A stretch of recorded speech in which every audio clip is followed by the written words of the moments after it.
Yeah, mes gens, chaque jour qu'on dort, il y a un nouveau dossier. Il dit, oh, je comprends pourquoi la dépression ne prend pas trop la communauté africaine, oui. N'oubliez pas, dans chaque Congosa, dans chaque Béré, il y a une leçon de vie à prendre très, très au sérieux, oui. Ne regardons pas seulement que c'est la vie des autres. Ne dit-on pas que les erreurs d'autrui doivent nous servir d'exemple. En tout cas, asseyez-vous, prenez le thé sans sucre de préférence et écoutons. Ça déséquilibre la société. Et actuellement, on a des gens qui sont en prison, qui sont innocents. Et c'était ça, l'alarme qu'on est en train de lancer sur les réseaux sociaux. Si vous continuez à ça, les gens vont venir s'asseoir sur les réseaux sociaux et puis vont déprogrammer toute la justice.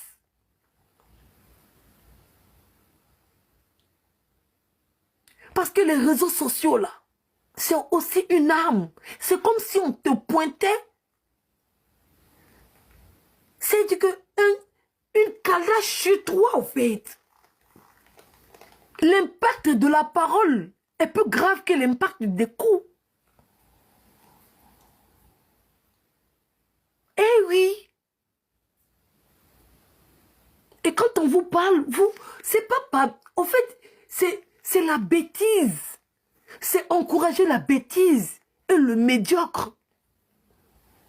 Aujourd'hui, dans un débat comme ça, où aujourd'hui, un bourreau tel que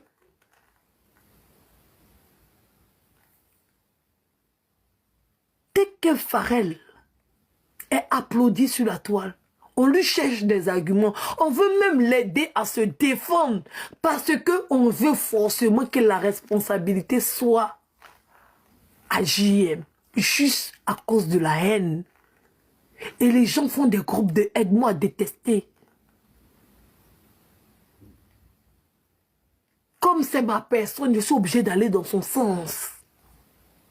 Et tous sont en train d'accabler JM. Mais c'est une arme.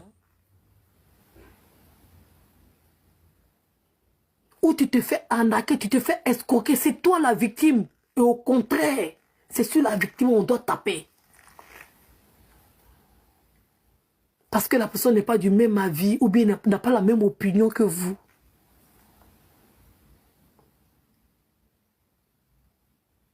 Quelqu'un qui a falsifié des documents administratifs, on le défend aujourd'hui parce qu'on veut que quelqu'un d'autre soit responsable de ça. Pourtant, on sait très bien qu'on ne peut pas mettre la main sur la personne. Parce que c'est pour ça que j'ai dit les gens sont bêtes. C'est que même le mot bête est fâché à moi. Parce que même les bêtes sont en train de dire, Edwige, pardon. Ceux-là sont trop plus bêtes que moi. Même le mot bête en train de se fâcher à moi. Sérieux.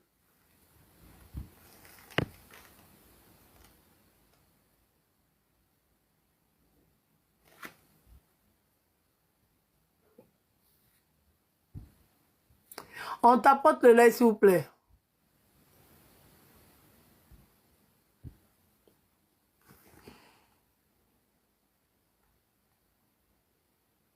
Parce que si on dit que JM a envoyé l'argent et que l'argent qui a été envoyé, c'était pour que la force pleine soit fabriquée et que c'est JM.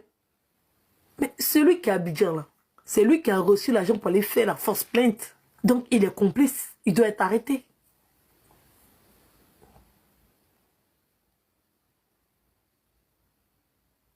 Le gars même en train de vous expliquer que les deux, c'est-à-dire que les conversations que JM a eues avec ces personnes en Côte d'Ivoire, c'est une vérité. Parce que il dit que c'est lui qui a fait du faux. Lui-même, il est en train de vous montrer qu'il a fait du faux. Il est en train de nous dire à nous tous. Il n'a pas besoin de nous dire. C'est quelqu'un qui est bête qui va aller lui poser question et savoir si c'est Farel qui a fait la fausse plainte. Il faut être bête pour poser la question. C'est pas une question à poser. Quelqu'un dit qu'il a fait, il a pris un faux numéro. Il a donné ce faux numéro-là à un faux cousin. D'accord?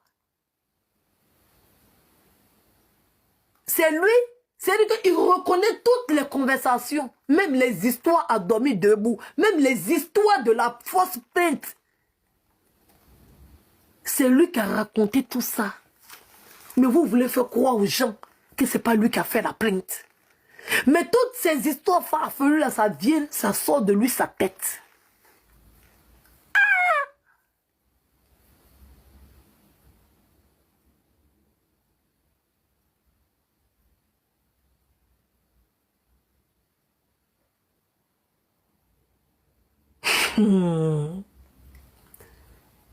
On m'a expliqué que... Je n'ai pas encore vu la vidéo. Hein. On m'a expliqué que... vraiment, je suis très occupée dans ma vraie vie. J'ai pas le temps de regarder toutes ces insanités.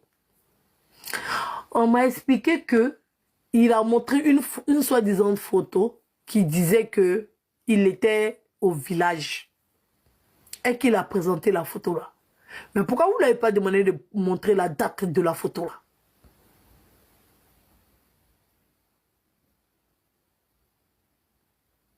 Pourquoi vous ne lui avez pas demandé de montrer la date de la photo? Pour voir si la date de la photo va correspondre avec l'envoi éphémère.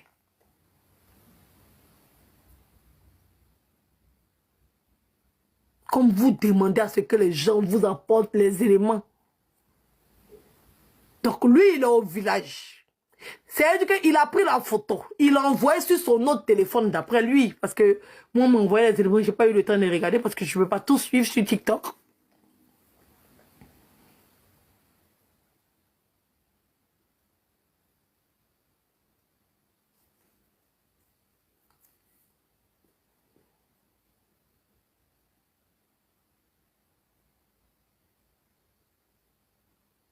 Donc lui, il prend sa photo.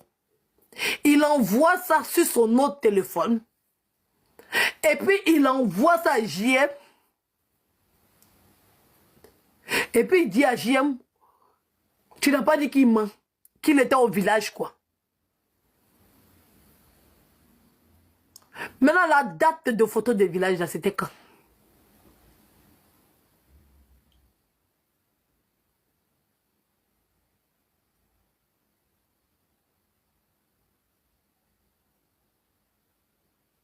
C'est ça, question. Il n'a qu'à faire sortir date de photo, là. Parce que, il dit que c'est lui. Donc, si c'est lui, la photo, là, il a envoyé ça à l'autre téléphone, non, non.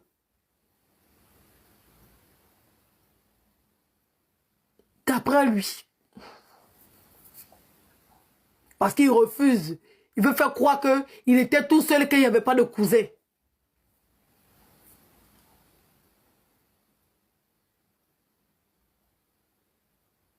Et pourquoi photo du village? Ben, il dit qu'il est parti au village, qu'il a fui par au village, d'après lui.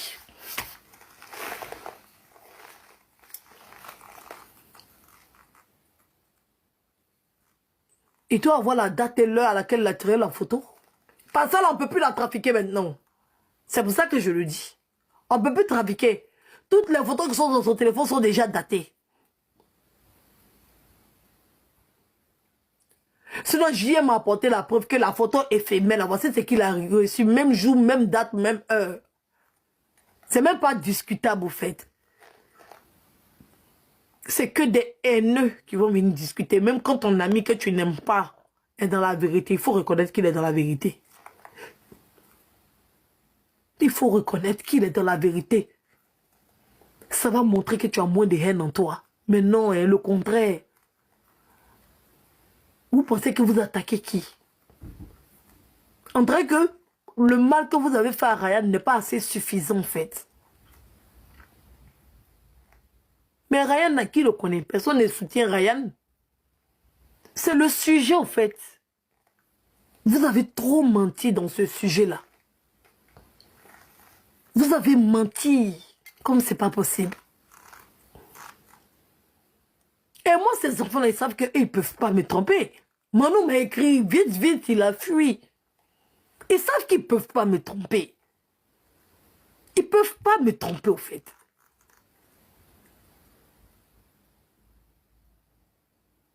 Quand je vois les gens s'acharner sur JM pour fuir le débat, mais ça montre à quel point vous êtes de méchantes personnes. Et ça, tout le monde est en train de le constater. Et vous-même, vous êtes en train de le payer. Parce qu'on ne peut pas avoir une victime telle que JM. On ne peut pas avoir une victime telle que Titi. Titi est en prison parce que Titi a cru à ce jeune garçon-là. Et vous êtes en train de le soutenir. Titi, vous vous en foutez. Vous faites des vidéos comme si vous êtes Titi, mais vous vous en foutez de lui, en fait.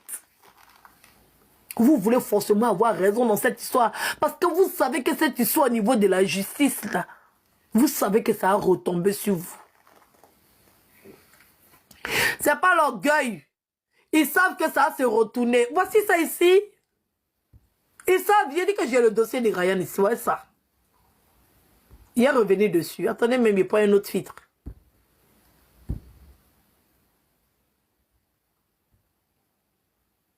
Ah non, ça c'est pas bon. Non, ça aussi c'est pas bon. Ah, il y avait Mickaël qui était bien. Et c'est ça là qu'il y avait mis qui était bien. Ah, c'est ça qui était bien. Quand je mettais, ça sortait bien. Aïe. Pourquoi ça sort plus bien maintenant? Ah, c'est ça là. Voilà.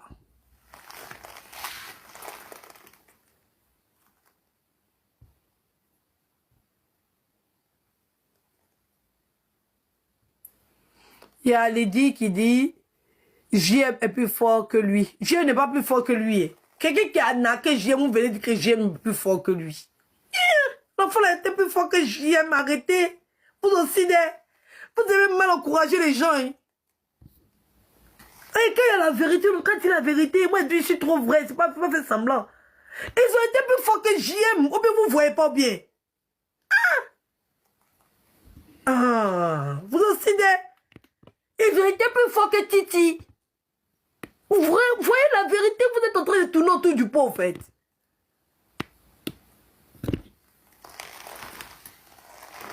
Vous aussi. Même si on dit.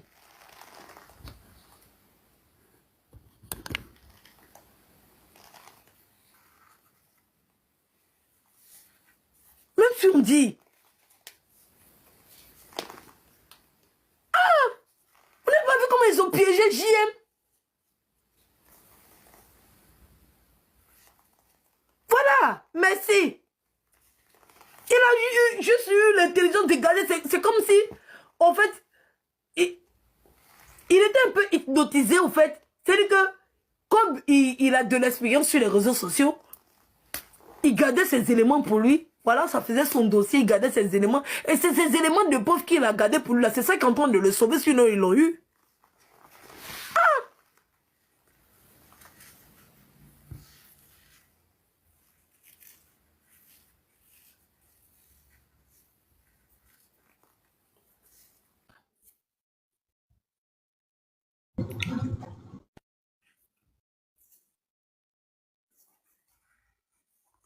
Oui, chef Adama. Quand tu es dans le noir, t'apportais le live et ils sont tes Ouais, signalés. en fait, je suis monté pour que ton truc, après, quand tu finis d'expliquer, peut-être je vais bien t'expliquer aussi ce qui s'est passé hier, comme Oui, tu étais pas explique-moi. ici. Moi, j'ai pas bien suivi ce qui s'est passé Alors, hier. donc, ils ont reçu, en fait, bonjour à tous, j'espère que vous allez bien. Bon, franchement, c'est d'une tristesse qui n'en dit pas son nom, hein. Même quand on n'aime pas quelqu'un, quoi, il y avait la réalité. Ils ont reçu le nommé Pharrell hier pour lui poser des questions et tout, sur le déroulé, en fait, de l'histoire. Donc, dans l'explication qu'il donnait, déjà, il nous fait comprendre que lui, au départ, il est venu vers JM, en fait, parce que c'était dans le but que JM aide Ryan. Et en venant vers JM pour que JM aide Ryan, il a vu que, en fait, JM ne voulait pas aider Ryan, mais plutôt enfoncer Ryan. Et que quand lui, il a senti ça, c'est comme ça que lui, il a pensé à vraiment gruger JM. Donc, il explique et il rentre dans les détails. Il nous dit que, justement, il n'y a jamais eu de cousin qui a existé. Il était le seul avec 2 téléphones. Donc, il avait un WhatsApp business et puis un WhatsApp normal, en fait, avec lequel il communique avec JM. Donc, c'est ce que déjà, il nous fait comprendre. Après, maintenant, il nous dit que ce qui s'est passé, c'est que l'argent que JM a envoyé, c'était pour la convocation, mais donc Aya lui pose la question maintenant. Mais à quel moment vous êtes parti chez Kevin Mian jusqu'au point que vous dites que vous êtes parti, on vous a reçu et tout. Déjà, qui vous a donné l'adresse? Il dit que c'est JM qui lui a envoyé l'adresse, déjà. Que c'est JM qui lui a envoyé l'adresse. Bon, dans la conversation, on voit très bien que c'est lui qui dit à JM qu'il a la localisation, en fait, de Kevin. Non, non, dans la conversation, c'est JM qui lui envoie l'adresse, mais il dit qu'il connaît le numéro de Kevin. Ah, ok, très bien. Bon, autant pour moi. Parce que c'est lui-même qui... Bon, enfin... Après, maintenant, il arrive il fait croire à JM qu'il est arrivé chez Kevin et tout. Et que quand il arrive, justement, que les policiers... déjà, on commence par le début même, déjà, comment le téléphone a été arraché. Il explique que quand il est arrivé, il y a un certain Guizot qui est venu le voir et tout ça, pour lui dire qu'il va récupérer et il a besoin de voir s'il a des conversations avec Ryan. Donc, on lui demande, est-ce qu'il t'a arraché le téléphone ou bien tu lui as donné? Il dit, il a arraché le téléphone. Donc, on lui pose la question, mais est-ce qu'il t'a brutalisé? Il dit, non, il n'a pas été brutalisé. Mais on dit, mais c'est quoi la différence entre arraché et brutalisé? Donc, il explique que oui, il a donné son téléphone et la personne lui a arraché son téléphone, en fait. Donc, on dit, mais est-ce que Kevin t'a brutalisé? Il dit non, que Kevin lui a juste dit qu'il voulait juste voir dans le téléphone s'il y avait des conversations avec Ryan et tout. Donc, il a donné son téléphone. Ok. Donc maintenant, on lui pose la question maintenant. Quand tu as dit que tu es parti chez, comment on appelle, Kevin, et que tu es arrivé chez Kevin et tout, et que la police qui est venue vous récupérer, est-ce que c'était vrai? Déjà, qui t'a donné la localisation de Kevin? Il dit c'est JM qui a donné la localisation de Kevin. Ensuite, il dit que il n'a jamais eu de police, en fait, qui est venue le chercher. Et que lui, il est parti au travail. Et quand lui, il est parti au travail, étant au travail, il est revenu du travail, il s'est fait rafler. Il s'est fait rafler, et quand il s'est fait rafler maintenant, c'est là que ça coïncide avec l'appel de JM. Et il a dit à JM que, ouais, il s'est fait rafler, qu'on l'a arrêté, tout. Donc on lui pose la question, parce qu'en fait, il disait pas les choses correctement. On lui pose la question, mais pourquoi t'as dit à JM alors que tu es parti donner la convocation? Il dit, mais parce que JM le harcelait, et que du coup, lui, il a trouvé un alibi. L'alibi, c'était de dire que on l'a raflé. Donc on lui demande, ok, est-ce que tu peux nous montrer le commissariat?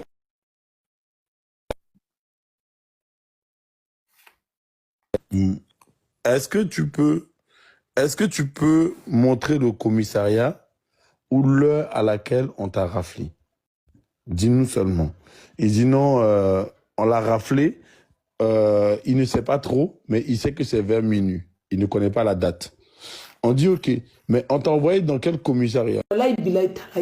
C'est là que j'ai vu que le monde est mauvais. Il y a des gens qui sont prêts à défendre même le diable. Rien que parce qu'ils n'aiment pas l'être humain. Le mal que vous êtes en train de faire à Ryan, c'est eux depuis Ivan qui vont payer le prix. Voilà, vous avez tout fait. Vous êtes déposé. Vous pensez que ça allait rester comme ça? Vous pensez que ça allait rester comme ça? Si on vous a demandé, vous pensez que ça allait rester comme ça? Jusqu'où vous êtes capable d'aller pour faire enfermer des innocents, pour défendre des bourreaux? Jusqu'où? Vous devez accepter que Eudes et Ivan ont veillé le petit. S'ils se répondent et qu'ils ont une conscience et qu'ils vont plaider là-bas, on peut les donner 5 ans, on peut les donner 4 ans, on peut les donner 10 ans. Ils vont purger la peine, ils vont sortir, mais non, hein? Non. Vous voulez faire enfermer toute la Côte d'Ivoire parce qu'il y a 2 de vos petits qui sont en Maka parce qu'ils ont eu à poser un acte ignoble. Mais c'est méchant en fait. Regardez où la vengeance vous a envoyé. Mais malgré que vous passez votre temps à vous venger, c'est vous qui pleurez. Vous passez votre temps à pleurer. Aujourd'hui, vous dites que ces petits, ils sont à la Maka là-bas, on les a VIOIL. Et puis vous ne prenez pas conscience de savoir que ce que vous êtes en train de faire aux autres, ça leur fait du mal. Vous ne voyez pas la souffrance que vous infligez à ces jeunes-là au niveau de la Maka? Vous pensez que les prisonniers là, ils sont tous bêtes? pensez que les prisonniers, là, ils croient à ce que vous avez dit sur les réseaux sociaux? Vous pensez que à la marque là-bas, les prisonniers n'ont pas de téléphone? Vous pensez qu'ils n'ont pas suivi le témoignage du petit Leslie? Vous savez que si vous continuez comme ça, les prisonniers vont se venger sur eux depuis sur Ivan. Parce qu'il y a beaucoup de personnes qui sont en prison là-bas, ils sont en prison innocemment. C'est un voleur qui connaît son ami un voleur. Quand les prisonniers eux-mêmes ils voient Ryan, ils savent que Ryan ne peut pas veiller elle quelqu'un.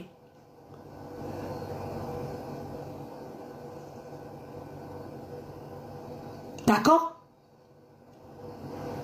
Si vous n'arrêtez pas ce que vous êtes en train de faire sur les réseaux sociaux là, c'est eux et puis Ivan qui vont payer le prix fort parce que toute votre méchanceté va descendre sur eux. Vous n'arrêtez pas au fait. Vous êtes toujours en train d'exposer les gens sur les réseaux sociaux comme si vous n'avez pas de vie. Comme si vous n'avez pas de famille.